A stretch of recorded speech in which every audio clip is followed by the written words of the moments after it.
Paymium, le premier partenaire français pour investir dans les cryptos en toute sécurité, présente Sud Radio, les incontournables de la crypto-monnaie.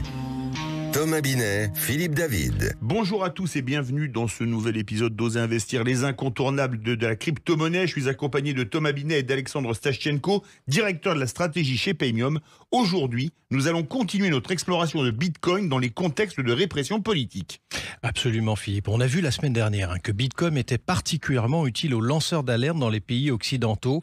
Mais dans beaucoup de pays dont les régimes sont autoritaires, chaque citoyen se retrouve potentiellement en situation de dissidence. Et tout à fait, Thomas. Et pour rendre cela concret, j'ai décidé de vous parler aujourd'hui de l'histoire de Roya Mahboub, une entrepreneuse afghane. Roya Mahboub, elle est née en Afghanistan en 1987. À cette époque, les femmes n'avaient ni accès à l'éducation ni à l'indépendance financière. Mais après la chute des talibans en 2001, Roya a vu l'opportunité de changer les choses.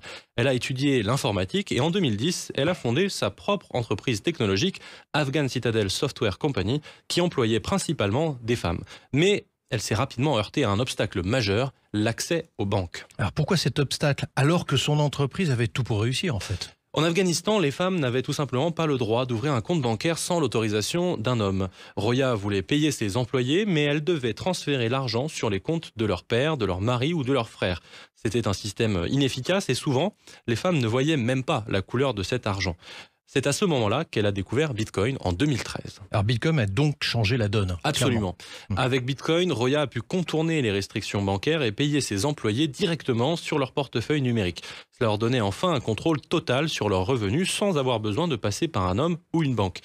Bitcoin est devenu un levier d'émancipation pour ces femmes qui, jusque-là, étaient exclues du système financier. Roya est ainsi nommée parmi les 100 personnalités de l'année 2013 par le prestigieux Time Magazine. C'est incroyable, mais alors je suppose qu'avec le retour des talibans en 2021, la donne a changé.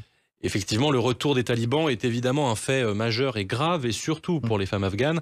Les talibans craignent toute technologie qui échappe à leur contrôle, et Bitcoin, évidemment, est le symbole de cette liberté. Ils veulent avoir la main mise sur tous les aspects de la société, y compris sur l'argent. Ainsi, à un an après avoir repris le pays, ils décident d'interdire Bitcoin car ils s'aperçoivent que cela permet un peu trop d'indépendance financière, surtout pour les femmes, comme celle que Roya a aidée. Alors elle a continué à utiliser Bitcoin malgré tout. Que fait-elle aujourd'hui ? Roya Mahboub est devenue une figure emblématique. Aujourd'hui, elle parcourt le monde pour raconter son histoire et expliquer comment Bitcoin peut être un outil de liberté dans des pays où les femmes sont oppressées. Elle continue d'éduquer des milliers de femmes sur l'utilisation de cette technologie pour leur donner les moyens de contrôler leur argent et leur avenir. C'est fascinant quand même, Alexandre, de voir comment Bitcoin peut être utilisé dans des contextes aussi critiques pour apporter une réelle autonomie. Oui, c'est une véritable révolution pour ces femmes. Elles n'ont pas besoin de demander la permission à un homme ou à un gouvernement pour disposer de leur argent. Les régimes autoritaires, dans ces régimes-là, c'est un levier de pouvoir extraordinaire et Roya Mahboub en est la preuve vivante. Mais surtout, elle nous fait réfléchir. La posture d'un gouvernement vis-à-vis de Bitcoin est bien souvent révélateur de sa capacité à souhaiter la liberté et l'émancipation pour ses citoyens. Et parfois, c'est assez inquiétant, y compris pour des démocraties libérales. Merci à vous deux. On vous retrouve mercredi prochain pour un nouvel épisode d'Oser Investir, les incontournables de la crypto-monnaie. Et on vous retrouve dimanche, 9h30, Thomas Binet, en compagnie de Jean-Marie Bordry pour le Grand Matin Week-end pour Oser Investir. Sud Radio, les incontournables de la crypto-monnaie.